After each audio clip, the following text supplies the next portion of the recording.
This conference will now be recorded. So for those who haven't met me, I think I've met everybody, at least by phone or by email. I'm Tom Galligani. I serve as the Director of Economic Development for the City of Somerville, and thank you for coming to this tenants meeting. I've got a quick agenda. We are going to hopefully cover a number of things. We're going to talk about what's the latest with this building evaluation that we're doing. We're also going to talk about this future of the Armory study that we've alluded to. I want to get into a little more detail about that. We also want to talk about the property management transition. Again, this is going to take some time, and it's already taken some time, but we'll talk about that a bit. And then we will open it up to questions from you and answers from us to the extent that we can give them. Does that make sense, folks? So we've got 4 city folks on this call who should be able to answer these questions. George Perwakis, the Executive Director of OSPCD. He's my boss. I report to George. We also have Greg Jenkins, who's the Executive Director of the Somerville Arts Council. Many of you, I'm sure, have worked with Greg in the past. I'm Tom. We also have Melissa Woods, who's a Senior Project Manager with the Capital Projects team.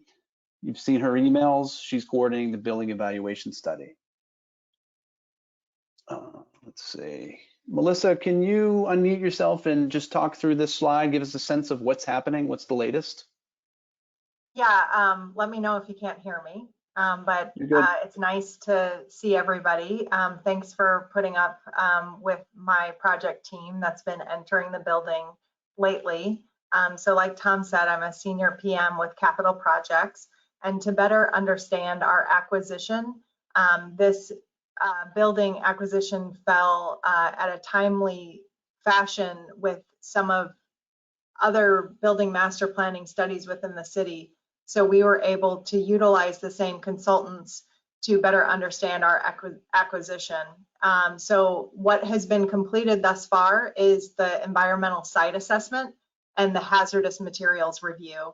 And so to give you more of a sense of what those are, an environmental site assessment, someone walks through the space and says, oh, you know, there's a wet stain, water stain on the ceiling.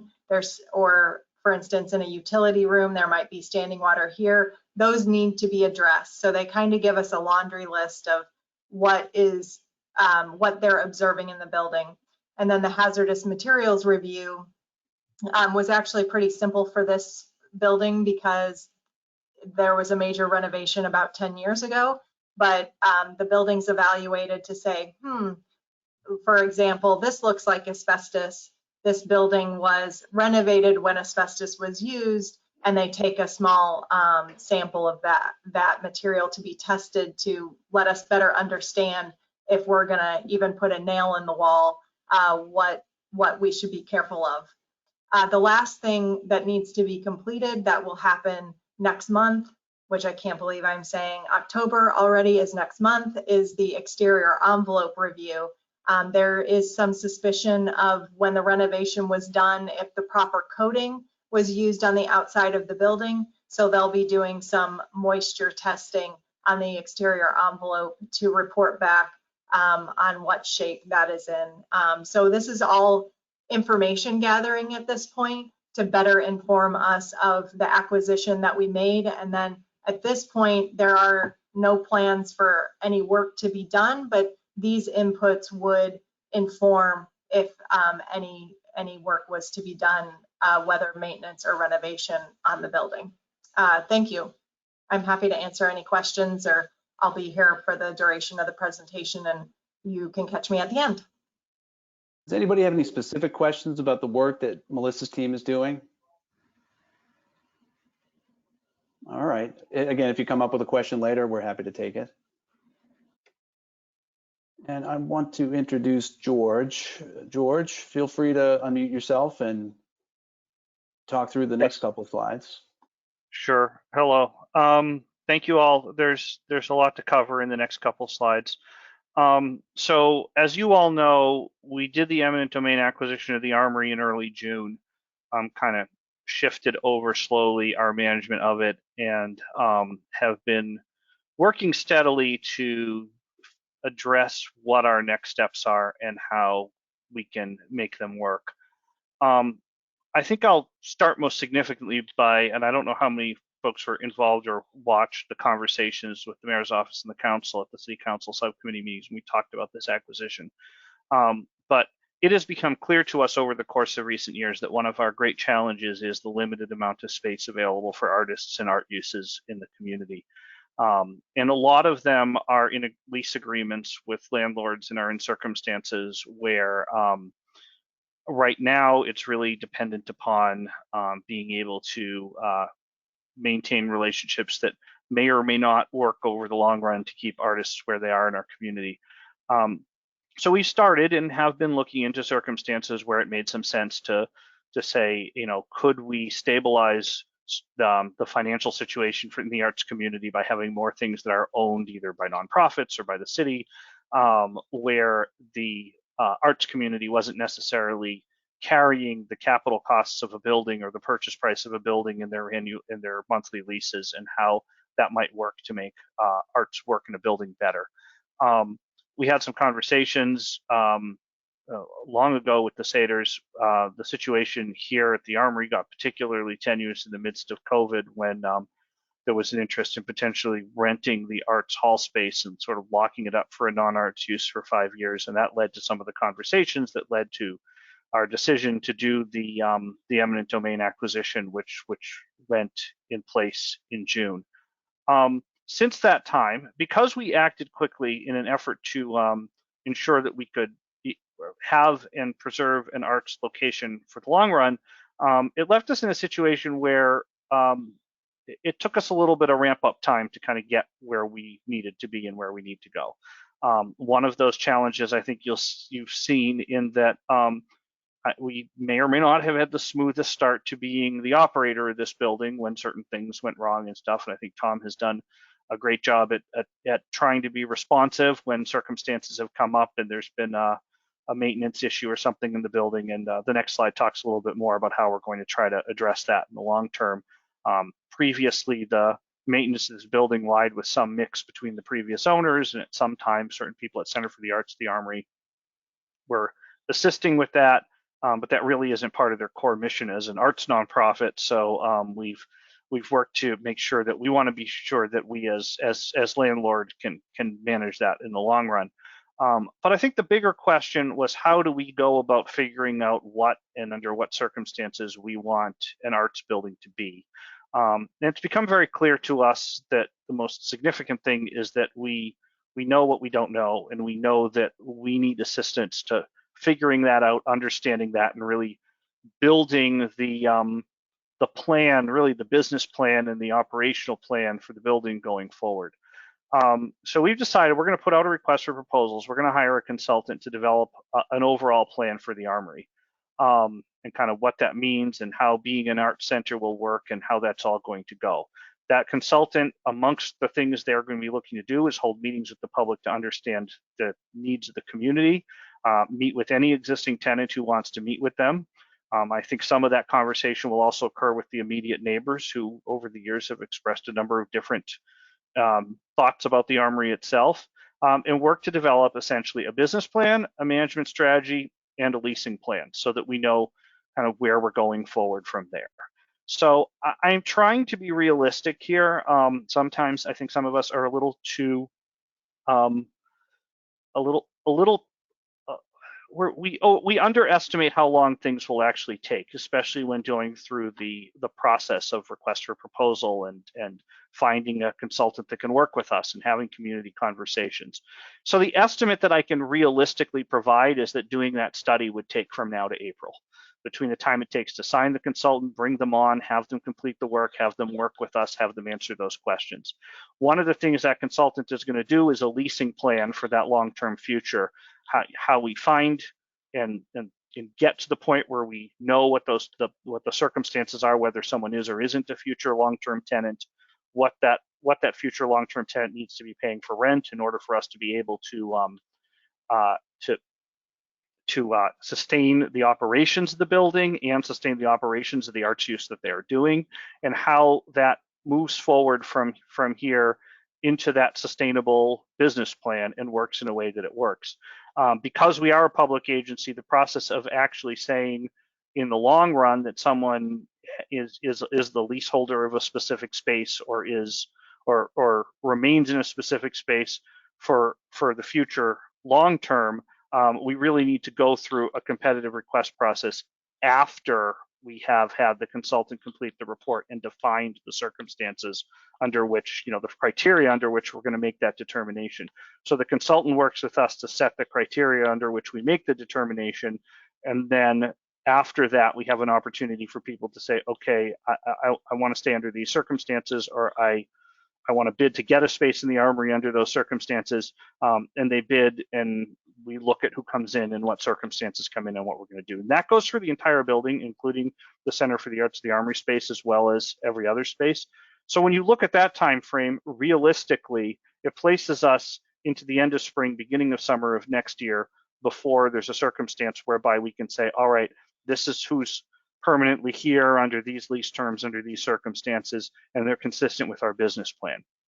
So that's kind of an overview of where that circumstance stands at this point. And I think that leads to a couple of questions which I'm going to try to anticipate and answer, and potentially other questions that you may have beyond that. The first is that I think in our thoughts about how quickly we could do this at first, we sent out to everyone use and occupancy agreements. Now, I'm not an expert in the use and occupancy agreement. Our lawyer put those together and knows the world of leases that I do not do every day. But sent out a use and occupancy agreement to stabilize the situation with existing tenants, make sure that we had in writing what we were getting for rent from them, and what the circumstances under which we were doing that. Put an end date on that as the end of December, with hopes that by then we would have the opportunity to put the permanent situation in place. The time frame I just showed you shows that really the permanent situation falls into place probably more realistically closer to July of next year. So that means a couple of things. I want to step back for a second and say, I know there's been some conversation about the leases you had with the previous owner. As the lawyers explained it to me, eminent domain ends those leases. So as a concept, they're gone. I sent a letter to everybody, and what I said in that letter was that we wanted to make sure that in the interim time frame while we were sorting these issues out, that people could remain in the space that they had a legitimate lease on. I want to be clear about that. I did not promise anyone the terms of the original lease, just the time frame, just that we wanted to make sure that if you were leasing a space, that you could continue to be in that space while we were sorting these issues out. And that's why the use and occupancy agreements were sent. We set the same rent numbers, or at least we believe we set the same rent numbers that everybody had before. That was our intent, and provided that with that December expiration date. Most of those have been signed. There's a few we're still looking to get back.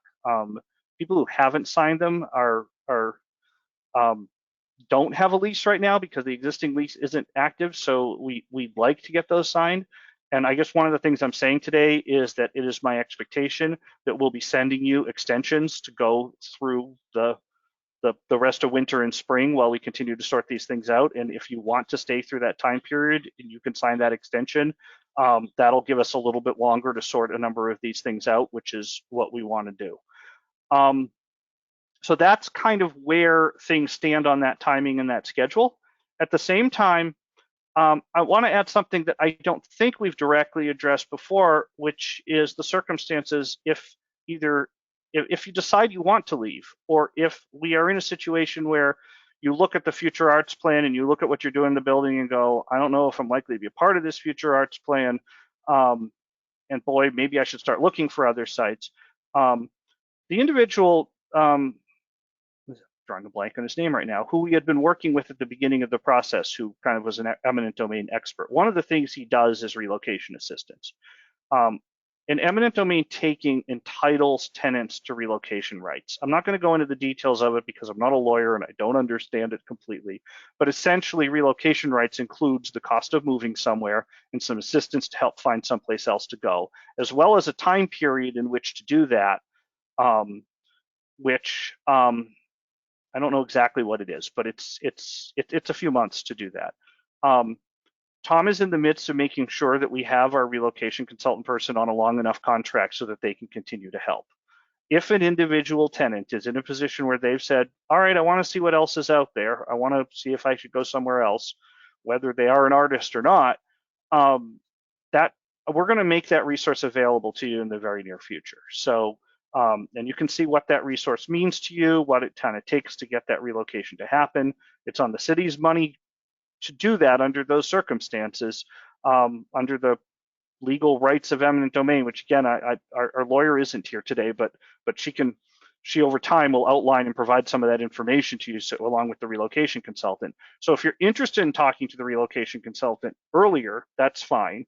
If you're interested in signing the use and occupancy agreement extension and staying later, that's great. We want to try to get more information to you as we know. I wish I could have had more of this information or given a longer term to begin with. I will admit that sometimes we are working our best to try to address this along with everything else, and this is where we are at this point in time. But for now, that's where we stand with these particular situations. I've got a couple more things I want to talk about, but I think I want to pause there because there's a lot to that piece, and ask if anybody, and again, you can ask now, you can ask afterwards, but if anyone has a specific question they want to ask now on that particular situation, I will do my best to try to answer it. Yeah, Jack Donahue here from Audio Tech Services. The reason that we didn't sign that agreement was that we were advised by lawyers not to.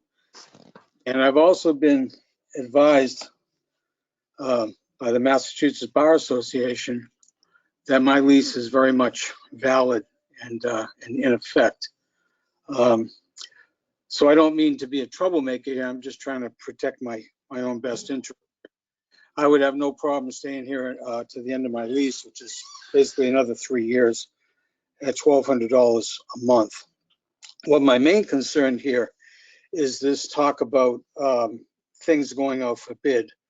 I believe you used the term competitive request process, okay? The building was taken to support the arts. The arts by nature are very poor. People in the building presently, are having a hard enough time making rent. And if this building goes out to bid, I don't see how that's supporting the arts. I don't see how that's supporting the arts at all. It might be supporting some kind of corporate arts, but it certainly isn't supporting, the small artistic people. So I was wondering if we can get some clarification on that, George, about this Yes. competitive process.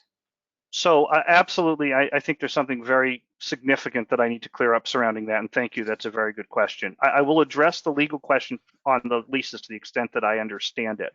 Our attorney tells me that her position is that the leases aren't active and that you're a tenant at sufferance, that's the legal standard. If you have an attorney who wants to talk to her about that and try to sort that issue out, I encourage that conversation because I don't understand it well enough beyond that. I've already talked to her. I'm sorry, this is Mark Delaney. I'm an attorney for Parma. Yep. I talked to Eileen at some length about issues related to the eminent domain. Now, this is my understanding. I could be wrong, but you took the property from George Sater. You took everything that George Sater had, all his interest in the property. But he had contracted out occupancy rights. And you didn't take those by eminent domain. The city can do that, but they haven't done it yet. So therefore, this is my understanding. Therefore, their leases are still in effect until you take the next step. That's my understanding. Also, I was going to speak to this issue with I'm sorry, I don't know this gentleman's name, but he was advised not to sign the use and occupancy agreement. It's a terrible contract. It's a terrible lease for the tenants, in my opinion. I'm not giving advice to anyone except my client, which is Parma. But in my view, it is so one-sided that it could be considered unconscionable, and I have doubts whether a court would even enforce it. Now, I'm going to continue talks with Eileen about this. I know nobody else here is a lawyer, so I'm not trying to put you on the spot, but there's issues there, and I think maybe some kind of misunderstanding of the law on the part of the city council. I've been wrong before, but I'm going to continue to talk to Eileen about this. I think continuing to talk to her about it is the best advice that I can provide at this point in time.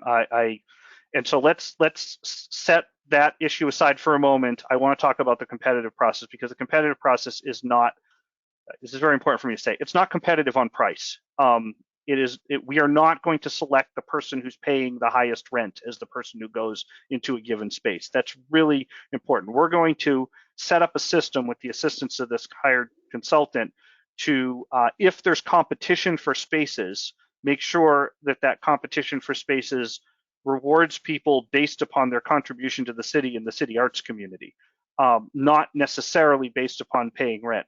I think long term, there is a lot of value in potentially letting this system work to lower the rent of arts uses in the building.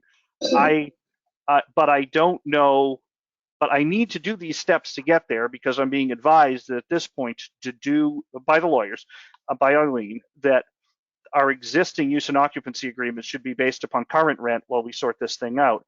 But I agree that one of the challenges with this building is that the rent costs put a lot of pressure on people who are doing very creative stuff. And if we want and they want to be there for the long run, we need to address what those circumstances are and how they can work.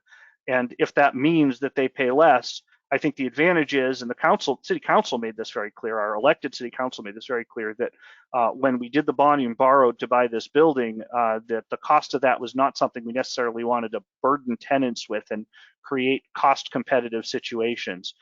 Certainly, we found that this is a tough time for artists, and we want to make it work as best we can. So I hope to some extent that answers that, to the extent that I know right now, but there may be more on that as we go.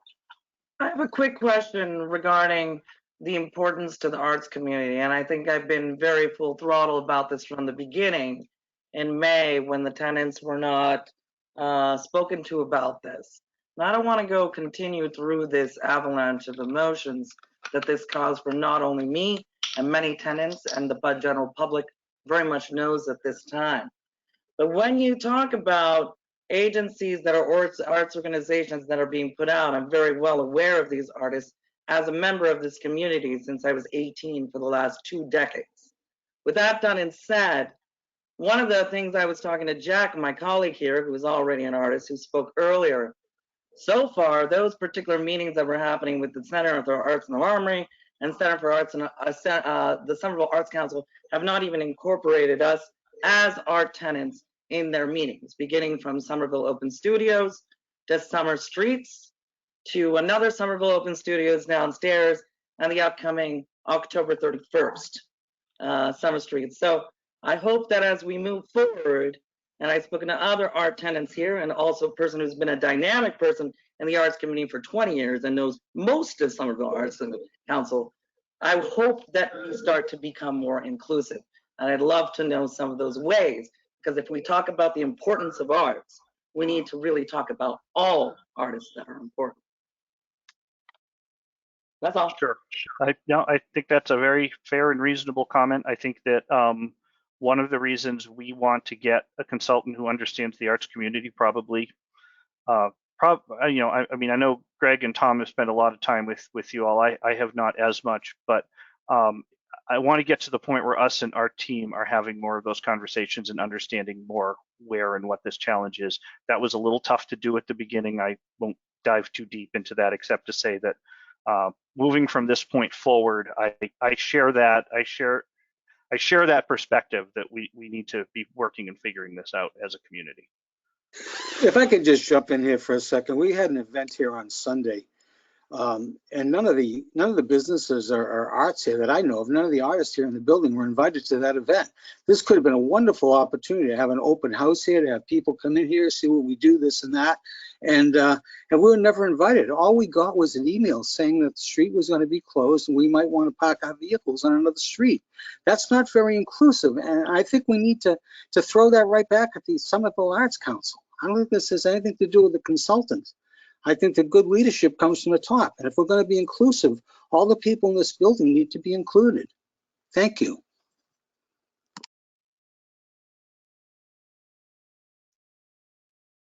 I'll just add, my understanding is that this has happened several times.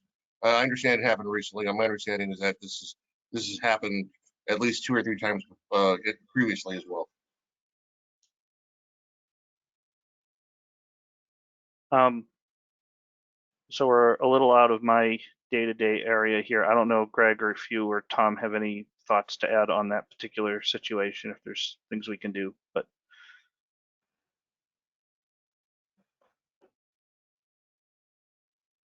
Yeah, I'm not quite sure. I know that we've done a number of things when we do Summer Streets events. Typically, we go around, we flyer all the existing businesses and put flyers up on people's residents along the corridor, sort of inviting them to participate. I mean, go into our social media, the announcements about the upcoming event and ways in which to participate. I mean, if we missed you individually, then, you know, that's, you know, somewhat of an issue. But it's not as though, you know, there's no way in which you're intentionally excluded. There was a woman, you know, 2 doors down that brought out her stuff that day. So, you know, there's not, you know, I don't want to get caught up in like individual issues. I mean, we do the best we can in terms of outreach towards what we're doing. Typically, all of our work is done through calls. You know, if you follow, look at our website, look at our social media, you know, we're trying to reach out. So. Yeah, Greg, I'm just saying, I think an email invitation would have been appropriate. If someone had sent us an email and said, hey, we're having the street fair, you know, next week, you know, would you like to be a part of it? That would go a long way towards towards everybody being included. That's all I'm saying. I have a couple questions. You know, Ben, could you hold just a second? Because Desiree asked a number of questions in the chat. We'll definitely get to your question, but I want to get to hers first. I'm going to read it out, unless Desiree, unless you want to read it out yourself. I'm going to just jump in. What other arts properties does the city own? Are there tenants in danger of, oh, I'm sorry, I'm going to start. What specific artists are you referring to, and what specific arts communities are you referring to when you talk about a plan for this building with the arts? George, do you have a sense of the answer?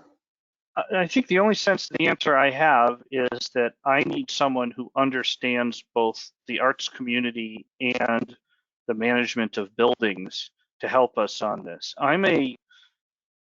I come out of the zoning and land use side of planning. We've definitely done our share of activities surrounding property acquisitions, but this is a completely unique experience of property acquisition for us. So that's the reason why I'm looking for both professional help and the assistance of the community that comes from the conversation that can come out of that professional help, to be able to really dive deep into thinking about answering and understanding those questions. You know, we have an arts council, we have a number of artist studios. Over the years, I have heard significant conversations from people in different artist buildings about the financial challenges and the barriers to creating art and being an artist in Somerville, and what we can potentially do to address those. I am hoping that the step of owning this building is something that in the long run helps address that. But at the same time, the steps from here to there, I'll be honest enough to know I don't know everything about what gets us there, which is why at this point, the most significant thing I can do is make sure that we have enough time to do that. The December timeframe in the existing use and occupancy agreement makes that virtually impossible. Having into the spring to work with the community to figure that out would be would I think significantly assist with that process. Harm had a question, which is, who is your consultant and how is the public and community involved in deciding who this is? George partially answered that. He might have completely answered it. We have to go through a competitive process to identify a consultant. We have to follow the state rules under Chapter 30B. So we develop a scope of services. We develop a request for proposals, and professionals that have the capabilities that we're looking for will respond to our request for proposals. Will we be kept in the loop about these consultants? Because as I hear it, and I know I was vocal about it, and other tenants are aware of this, originally there was a consultant that we didn't really know the background about, and that consultant didn't necessarily address many questions outside of what are your leases and how much are you paying for them, and other invasive questions. I'm looking for consultants that actually speak to us and address our needs. So far, I don't see any answer to my question of who is involved in picking that consultant. All I can see so far is that people are picking things and doing things, including the rehousing consultant that first spoke to people, okay, based on the city, SAC, and center. I don't see any involvement from the greater community or the tenants. That is So, true. Oh, go ahead, George. I'm sorry. no, Tom, you go ahead. Go ahead. Yeah, we don't know how we're going to select this consultant yet. So that's a great question. But as George described, that consultant, one of their duties will be to reach out to each one of you to understand what you do in the building, what your situation is, and how you fit into the overall arts community. They're going to be basically doing an assessment of what our needs are as a community as it relates to this building. Our needs, the community's needs, and the community's needs as they relate to art. Well, thank you, Tom. And my one last thing is, rather than going in circles, I think I'm asking a pretty specific question, and I'll say it further.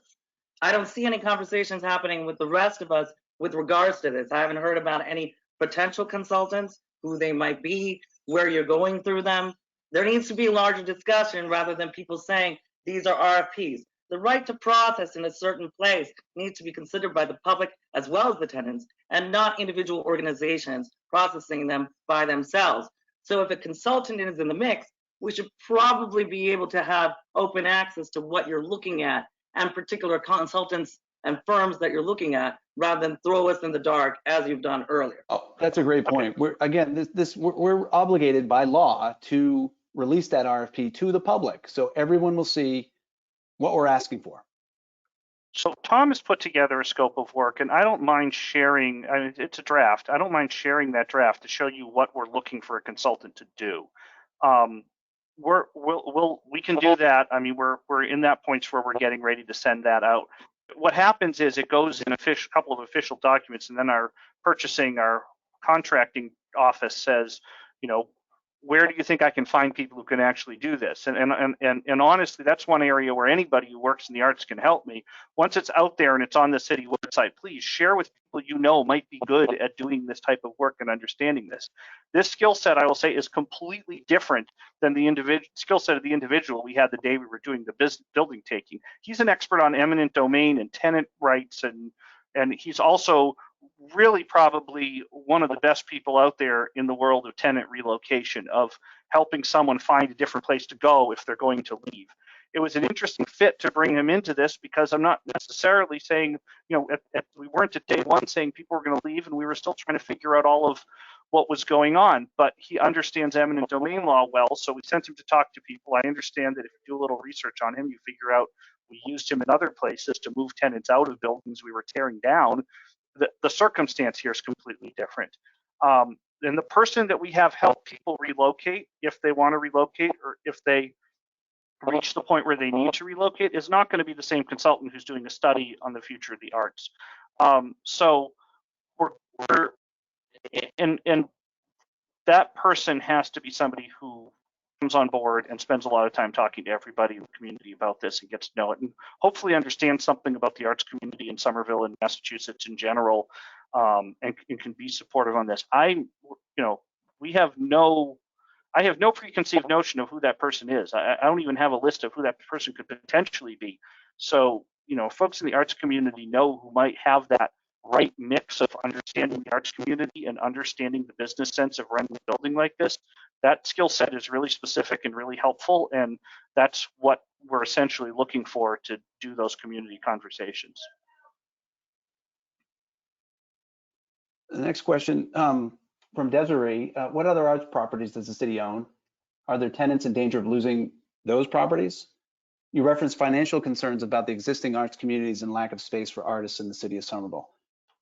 Desiree, we don't own any other property where there are artists, unless Greg can correct me if I'm wrong. No, there's nothing. So this is the only one. This is the first one we've acquired that happens to have artists that we want to preserve for artists. Desiree, are the consultant's recommendations legally binding?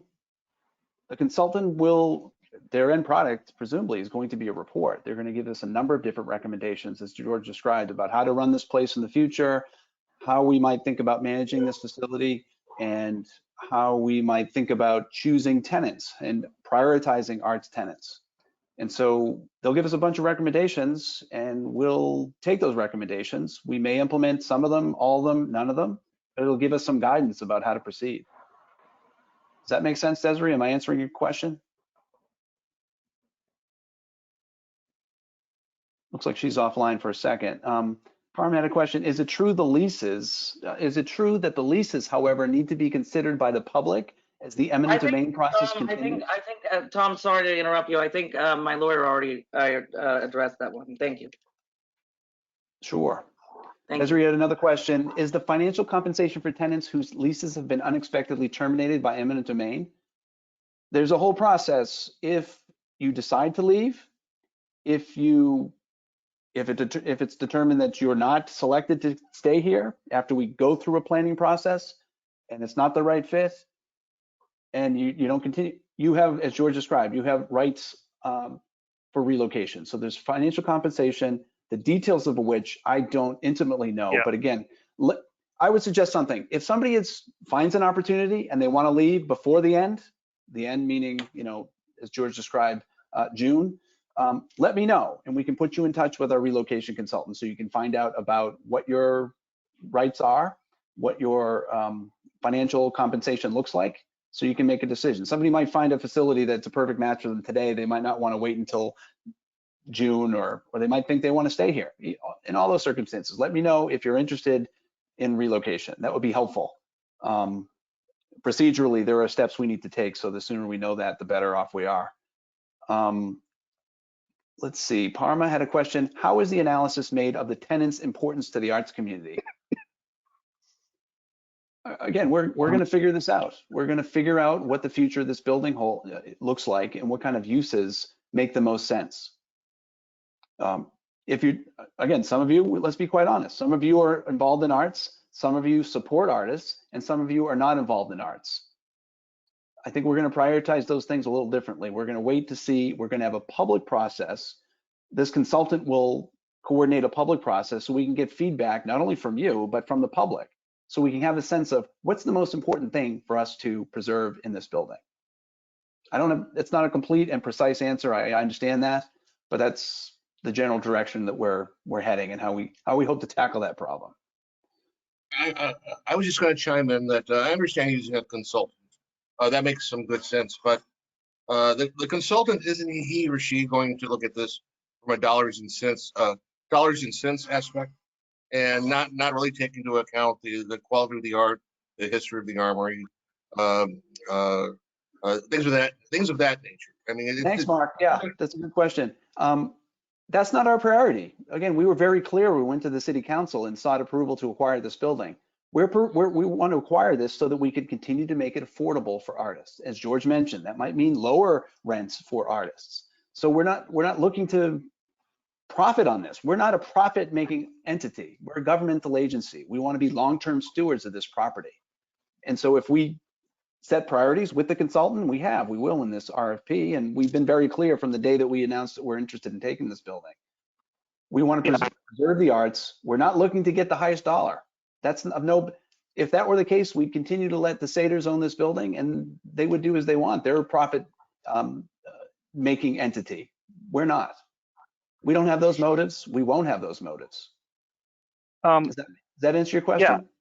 Yeah, I just want to add that yeah, I mean, for the sake of the artist consultant that's going to help us with the long-term strategy, I do think there's I want someone who thinks well beyond dollars and cents, but can also understand what it takes to operate a building. So that balance is important. I do think that the consultant who does relocation work is focused on the cost of relocation and stuff like that. That's kind of a different perspective of a consultant. That's why it's a completely different person who does that type of work. And as Tom said, we'll make that person available to people who are interested in having that person available. And I just want people to know that resource is out there. You're not, if you're reading from this, oh my goodness, I'm not staying. There's resources out there that we're going to make available, and we want to make that happen. Tom, are you still reading from the chat? Because I'm finally have it up here in front of me and I'm reading that there's Yeah, there's one more questions question, coming. and then we can get to Ben's question. I know he's been patient. Thank you, Ben. Desiree had one more question. And why are you removing the current artist to benefit the arts? So she has two that kind of went after that, and I want to kind of group these all together for a moment about transitioning the current ones and having them stay and potentially making lower rents for them for the period of time that they're here while all of this is going on.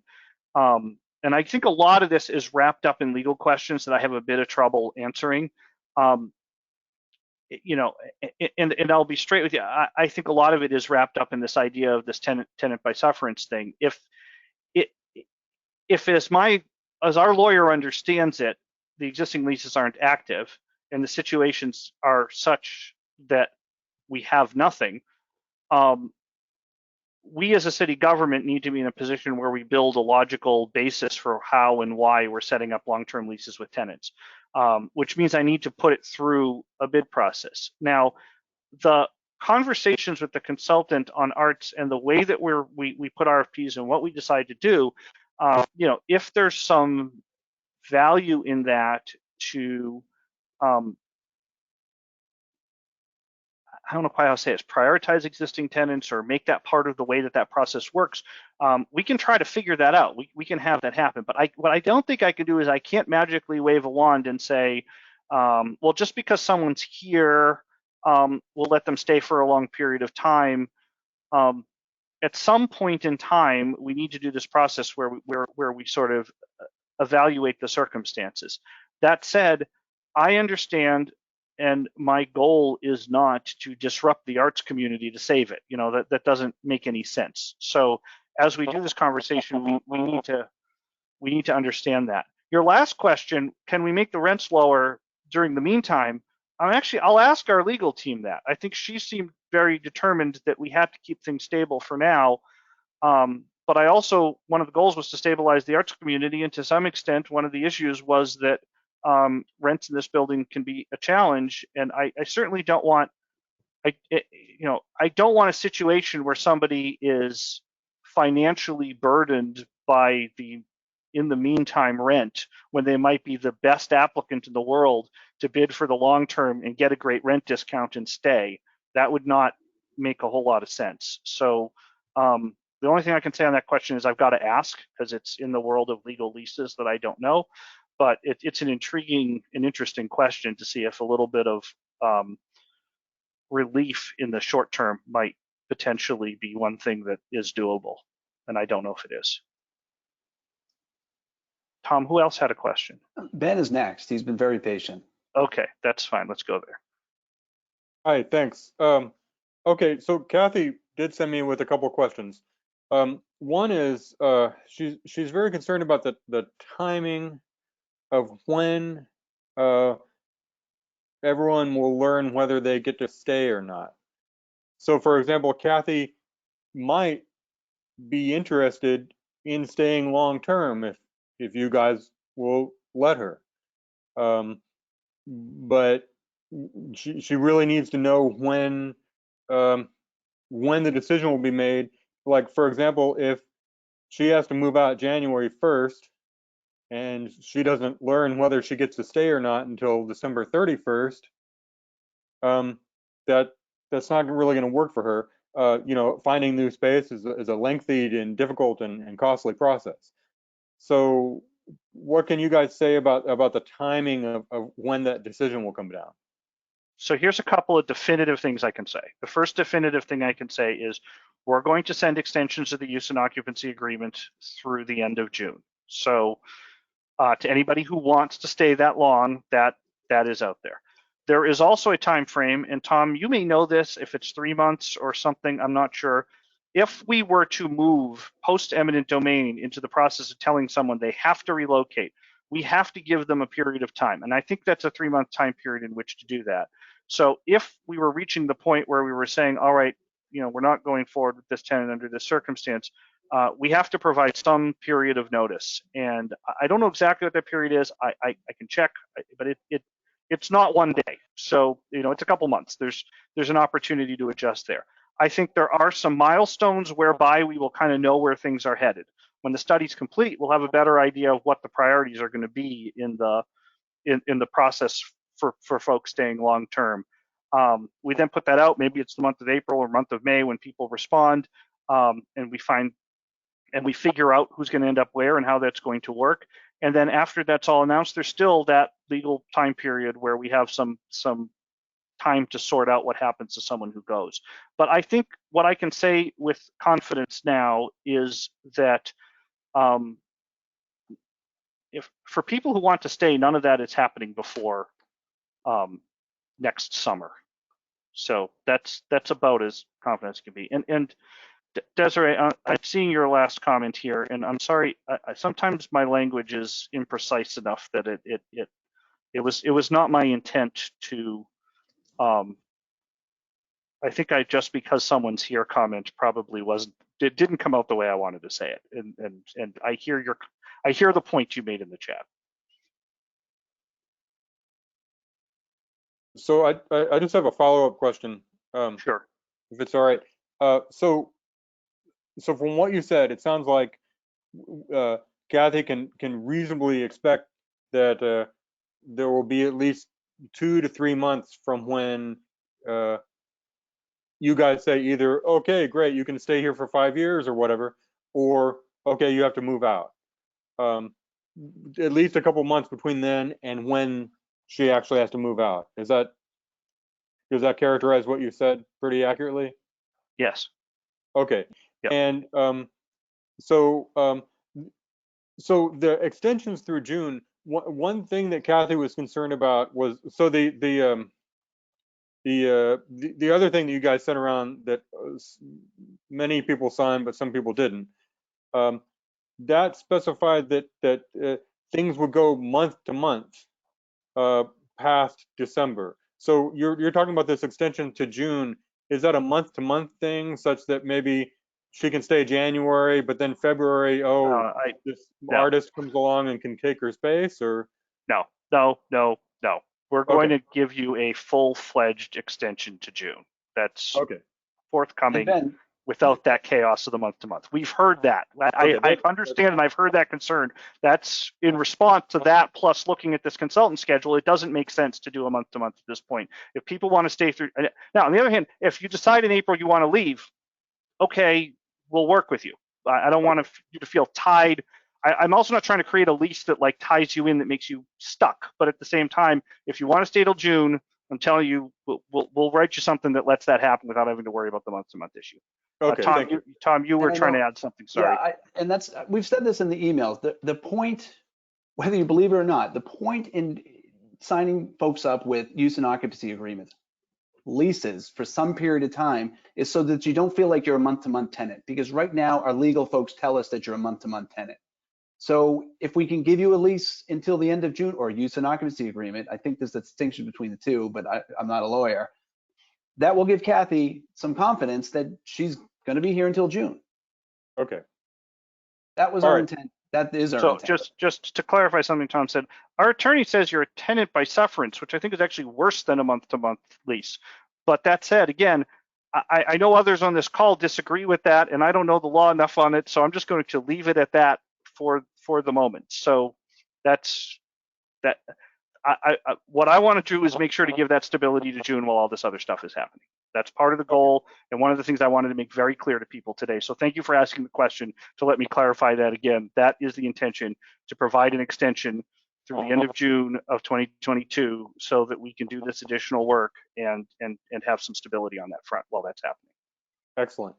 I do have one more question if it's okay. You guys mentioned reimbursement for relocation reimbursement if she ends up needing to move out.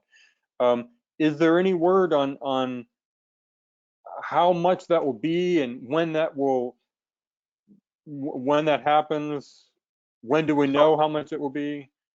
I don't understand these rules enough. Tom may have more, but I think that if you're interested in that, the consultant who does that work can kind of help.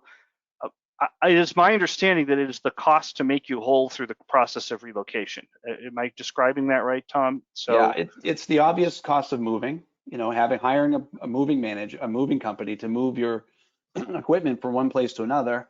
It also includes things like, as I understand it, and again, I'm not an expert, it also includes things, oh, you're going to be set up in a new place. That's going to cost you money to update your website, to print new business cards, things like that. Anything that's related to transitioning from one space to another.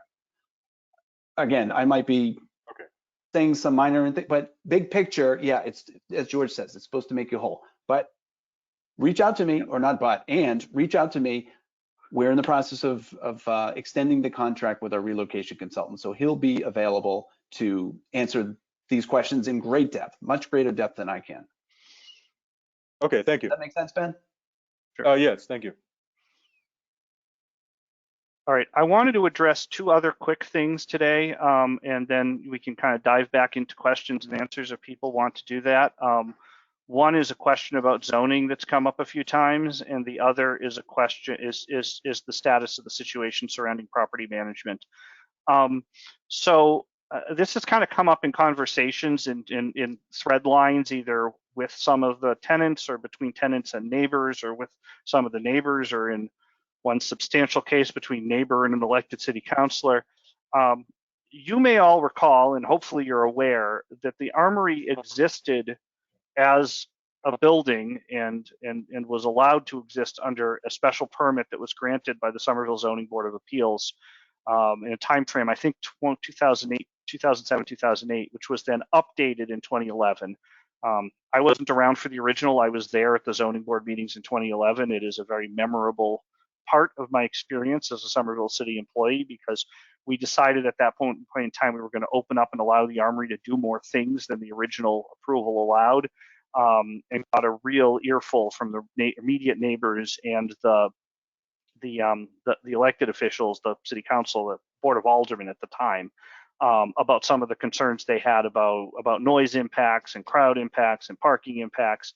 And we threaded in 2011 this really, really complicated zoning decision with probably more conditions on it than just about anything else out there that deals with land use and zoning, about how many capacity events you can have, how many events in the cafe. A lot of it hits the Center for the Arts, the Armory, as a specific tenant because they hold the most events that bring people in. But some of them surrounding noise and crowd size and parking address other tenants as well, because the approval is an approval for the building as a whole.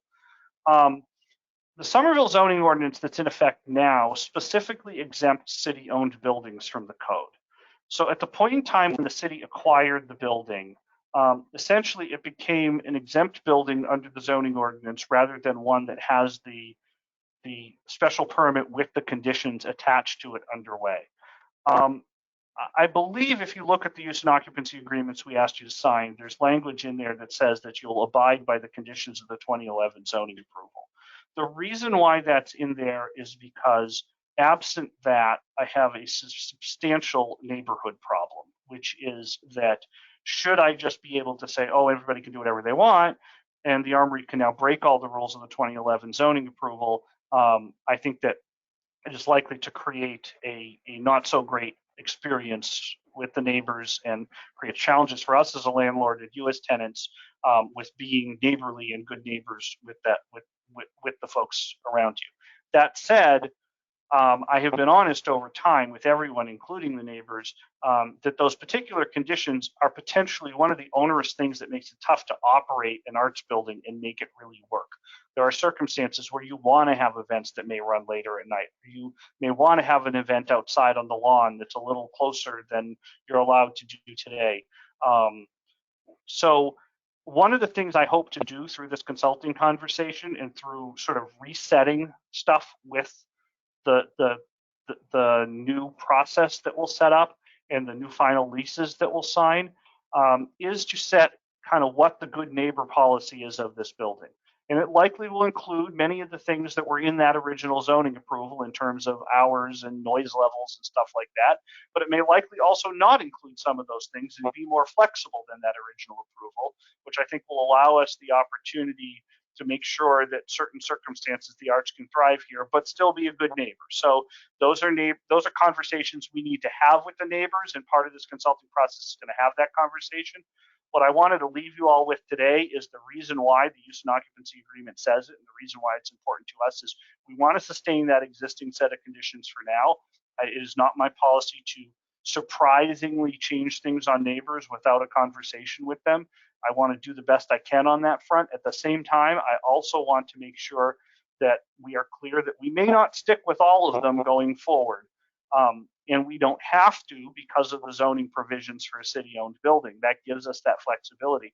I don't have to go back to the Zoning Board of Appeals to negotiate those things, but I do need to make sure that we have a legitimate, reasonable conversation with everybody about that. So that's one thing I wanted to add. The other, Tom, is on the next slide, which is that separate from all of these other conversations about consultants and everything else, we are going to hire a janitorial task contractor to deal with this building. And I want to say, I believe this is actually a milestone moment for this building because the owners did this themselves as long as they could. They actually had the Center for the Arts, the Armory, trying to help out and do this for a while, which, as I said, an arts tenant that's doing maintenance tasks isn't quite a key part of their day-to-day. And there's two bullets here, one about a contractor to handle janitorial tasks and another to coordinate building maintenance. It says estimated 1 month, estimated 3 months.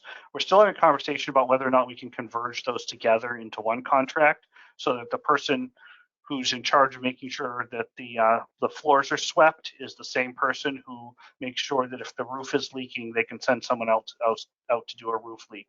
But this building, right now, we have our public works staff available to do this sort of work. But it's not ideal. It's not on their core building setup that they typically do, and it's really an interim situation until we're able to settle this. So for now, Tom is still your day-to-day contact on building maintenance needs, but it is my hope in the next couple of months, ahead of all of this other stuff, that one of the things we can do to stabilize this, and I'll say I appreciate it, we're basically using your rent checks to do this because we think it's very important to actually make sure that money is invested in the building, is to make sure that someone's there to do both the day-to-day janitorial tasks in the building and to be able to deal with, a broken toilet in a common space or a broken roof. So those are kind of, I don't know, Tom, if there's anything else on slides. Those were my last two things I wanted to sort of put out there. And as we said before, I'm available for a bit longer to answer questions, and others here with me. So happy to help to the extent that we can. With regard to maintenance, I can actually tell you that since the city has taken over, there have been multiple projects. I haven't asked for any compensation, and I don't even choose to. But there should be just a note of the fact that Jack, myself, and Steve have been, and plenty of people have witnessed it, mopping floors, cleaning toilets. To be very brutal, I have gone into the toilets with gloves and everything to clean. People have not been taking out trash. I'm doing it because I believe in beauty and art, and clearly that's not a good representation or presentation to society. A few months means that already, because I'm just going to tell the truth, since the pandemic and since all this bric-a-brac and people saying we're tenants and we're not, everybody got so caught up in that besides Jack, me, and Steve, I'm just being honest, nobody's cleaning the floors, changing light bulbs. There's light bulbs all over the place. There's drifts coming now. There's a maintenance request been sent to Tom. We never hear about any progress. Nobody's sticked around. And Jack, could you jump in on this? Because I'm personally cleaning a lot of toilets and mopping floors, and many people on this place have seen that. And I don't want anything, but this is not okay. So go ahead. Well, I can only speak from my own experience, but when, I mean, the wild card in all of this has been the COVID. It's decimated businesses everywhere. When Joseph Sater couldn't afford the custodian anymore, he gave me a key to the maintenance closet. He asked me if I would restock the toilet paper, would I help clean the toilets in the basement, that sort of thing. I don't mind doing that. I'll do that out of the goodness of my heart. But where I draw the line is I can't be spending money. I can't be spending money for light bulbs and fluorescent fixtures and supplies and stuff like that. As it is right now, my understanding is that the Center for the Arts at the Armory has been paying for the toilet paper, and that's fine. But we've had issues with soap. We've had issues with people throwing garbage and recycle containers, that sort of thing. It's something that we've all kind of pulled together out of default, because we all want to work in a healthy environment, but it would like I'll give you an example. All right, the handicap door in front hasn't worked for weeks now. Okay, and it's as simple as changing the battery. The push button in front of the building is wireless battery operated. I know this because I did this for Joseph.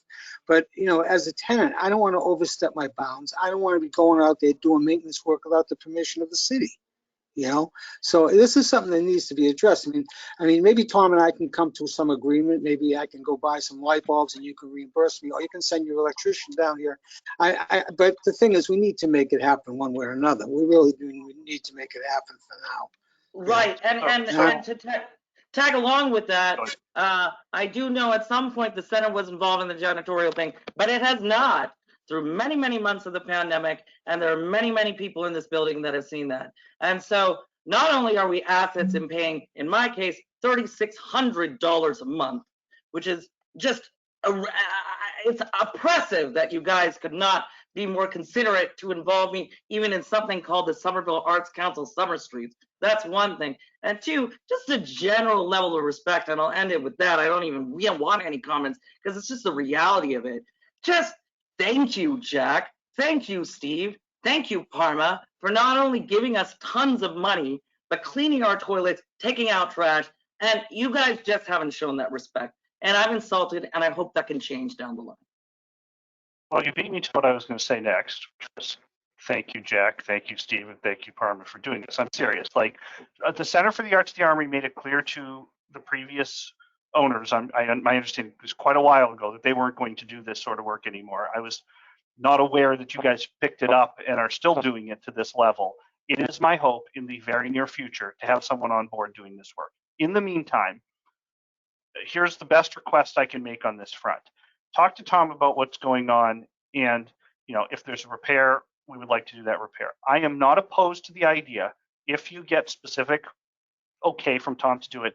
The easiest way to do some of this stuff, if you do decide that the only way to do it is for you to spend your own money, but Tom's got to do the sign off because this is going to go to our finance people and they're going to lose their minds if something is off.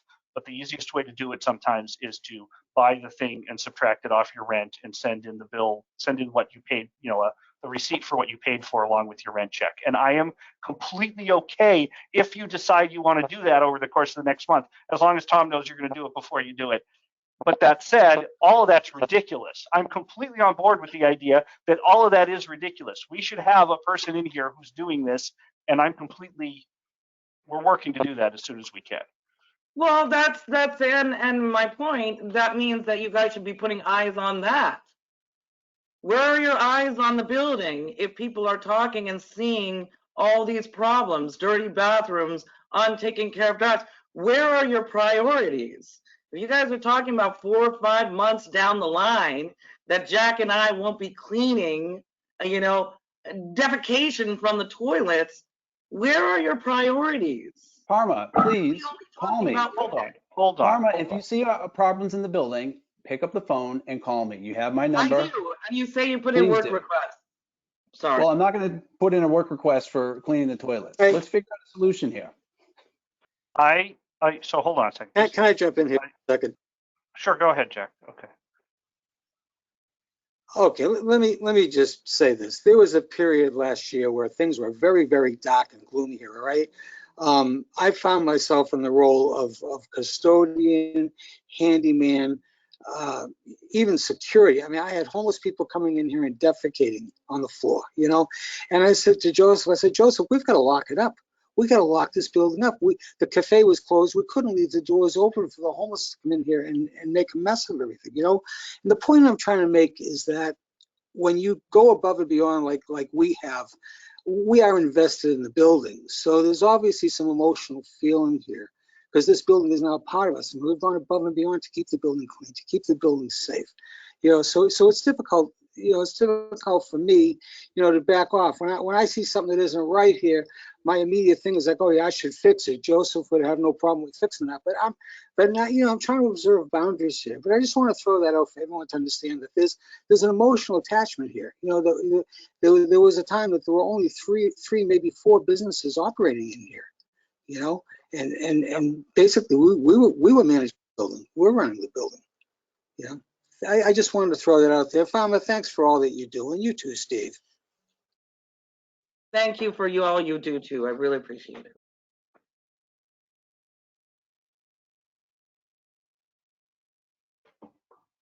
I want to get us to a point where you don't have to do all of that anymore, but I really appreciate that you've been carrying it through over this time period.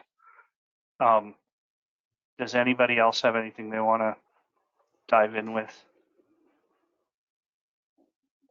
One thing I'd just like to add is that, to the best of my understanding, I don't think any of us got our security deposits back from Joseph. I know I didn't. And part of that agreement, one of the reasons I didn't sign it was I didn't want to pay a double security deposit here. I've got documentation of what I paid if you guys want to see it. But I just wanted to throw that out there. Thank you. Jack, Okay. have you asked Mr. Sater? The instructions that we're giving people and our lawyer is giving people is you are entitled to your security deposit. And so if but you need to reach out to Mr. Stater. He's aware, his attorneys are aware that people will be seeking their security deposits. So definitely reach out to him. And that's not something we have. Yeah, We don't have their security deposit. That's pretty key. I've had some conflicting legal advice on that. I've been told by some lawyers that it's the new owner's responsibility to get the security deposit from the previous owner. I don't know. I mean, as far as Joseph Sater goes, we're not exactly. Jack, I appreciate that. We have reached out to him. Our lawyers have talked to his lawyers. They understand the situation. They're expecting your call. Hey, Jack, we ended up getting our check. It took a while. I had to send a scan of the check from 2018 and all that, but he did pay us eventually. I mean, I feel like that's something else that, I mean, we as a city can try to get back to the Saters about. I mean, well, we have. Our lawyers talked to their lawyers, and we had a conversation about it, and their lawyers indicated that they would return the security deposits to you. It's good to hear from Adam that at least one person has gotten it. I don't know if anybody else has, but if it's only one, you know, we can reach out to their lawyers and nudge them again. But I encourage all of you to do the same. And I do think it's fair to not want to pay a security deposit twice. I certainly understand that. I understand why you feel that way. We can ask their lawyers again, but I don't know what more we can do. Our legal team is saying that they're supposed to transfer it back to you, not to us. That said, they have to actually do that, and we're happy to keep bugging them, but that's about the extent of which we can do at this point, sounds like.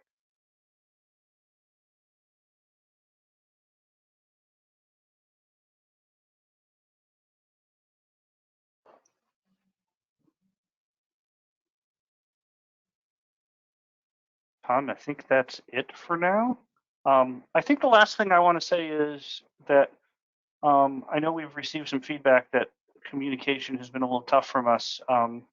I'd be happy to do this more often if you would like. And as we go through the process of these next steps, kind of keep you in the loop on what's going on. So I'll work with Tom. He'll work with you guys to connect on when and how to do that. But if you find the opportunity helpful to have us ask us questions and have a chance to talk, I'm happy to keep providing that opportunity more often than we have in the last couple of months. So that's where I will leave it, if that's okay with you, Tom. That would be great. Desiree, just a question for you. I don't think I have your contact information. So if you could send it to me, send me an email, that would be great, because I don't think I've met you. Thanks. And I will, Melissa, Greg, do you have anything more to add? Are we good? Okay, so I think from there, we will wish you all a good afternoon, and we'll talk again soon. I'll be sending out an email probably within the hour with a link to the videotape. I'm going to be sending it to all the tenants so that everybody can get caught up. Does that make sense? Great. Thank you. Yeah, makes sense. All Thank you. Thanks. Thank you, George. Thank you, Tom. Thank you, Melissa. Thank you, everybody, for coming. Appreciate it. All right, thanks. Nice to see everybody. Thanks to everybody.